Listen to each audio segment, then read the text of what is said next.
Pernah nggak sih Anda ngerasa udah ngasih yang terbaik di kelas, tapi kok kayaknya perhatian siswa tetap aja kemana-mana?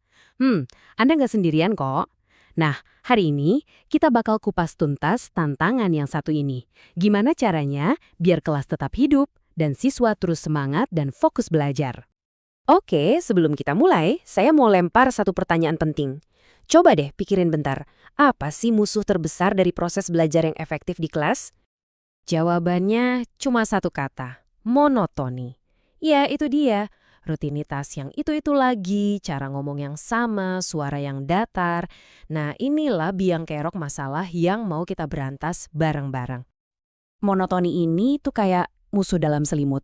Dia nyelinap pelan-pelan dan tanpa sadar mengubah kelas yang harusnya seru jadi kayak dengerin lagu yang sama diputar berulang-ulang. Bosenin kan? Konsepnya sebenarnya simpel banget. Kalau siswa kita terus-terusan ngeliat, dengar, dan ngerasain hal yang sama, ya udah pasti kebosanan bakal datang. Dan kita semua tahu kan gimana tanda-tandanya? Tatapan kosong, kepala yang mulai nunduk, atau malah asyik ngobrol sendiri. Itu sinyalnya, kita udah kehilangan mereka. Eits, tapi tenang, ada kok penawarnya. Dan ini bukan sulap bukan sihir ya. Ini adalah sebuah keterampilan profesional yang bisa kita latih. Namanya keterampilan variasi. Jadi, apa sih keterampilan variasi itu? Ini bukan sekedar ganti-ganti kegiatan tanpa arah loh. Ini adalah strategi yang disengaja. Kita sengaja kasih stimulus yang beda-beda, supaya siswa bisa merespons pakai berbagai indera mereka.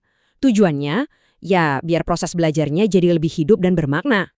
Biar gampang ngertinya, yuk kita bedah keterampilan ini jadi 3 komponen utama. Anggap aja ini fondasinya.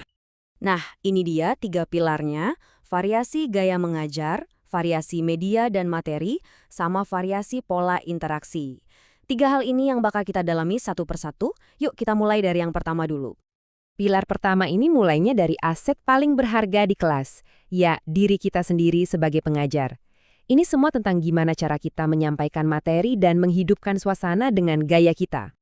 Coba deh bayangin seberapa ampuhnya perangkat ini.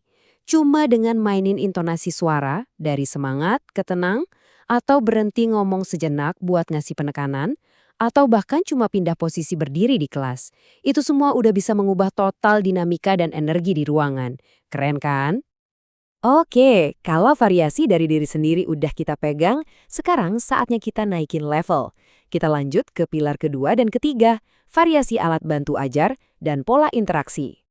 Kuncinya satu, libatkan semua indera. Jangan cuma visual, tapi coba deh gabungin sama audio, misalnya dari rekaman suara. Atau kasih sesuatu yang bisa mereka sentuh dan pegang langsung. Ini benar-benar bisa mengaktifkan otak siswa dengan cara yang berbeda.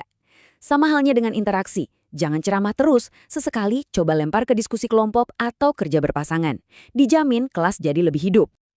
Tapi, ada tapinya nih. Variasi itu bukan berarti ngacak-ngacak rencana belajar loh ya.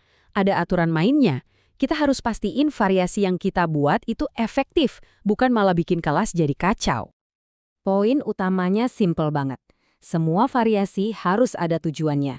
Setiap gerakan yang kita buat, setiap media yang kita pakai, setiap metode yang kita ganti, semuanya harus punya alasan yang jelas dan nyambung sama target belajar hari itu. Jadi pegang baik-baik nih 5 kunci suksesnya. Variasi yang bagus itu harus punya tujuan, fleksibel ngikutin suasana kelas, transisinya mulus, terasa nyambung dan gak maksa, dan yang paling penting, semuanya udah direncanain dari awal. Oke, sekarang kita tarik benang merahnya. Kenapa sih semua ini penting banget? Apa dampaknya buat kelas kita kalau kita benar-benar menerapkan keterampilan variasi ini? Nah, ini dia hasil akhir yang kita mau capai. Dengan variasi yang strategis, kita bisa mengubah kelas yang tadinya lesu jadi ekosistem belajar yang subur. Kita bukan cuma ngusir rasa bosan, tapi kita juga menumbuhkan motivasi, partisipasi aktif, dan rasa penasaran yang dalam di diri siswa kita. Sebagai penutup, saya mau ngajak Anda buat mikir sejenak. Nggak perlu kok langsung merombak total cara mengajar. Mulai aja dari yang kecil. Coba pikirkan, satu variasi kecil apa yang bakal Anda coba terapkan di kelas Anda besok.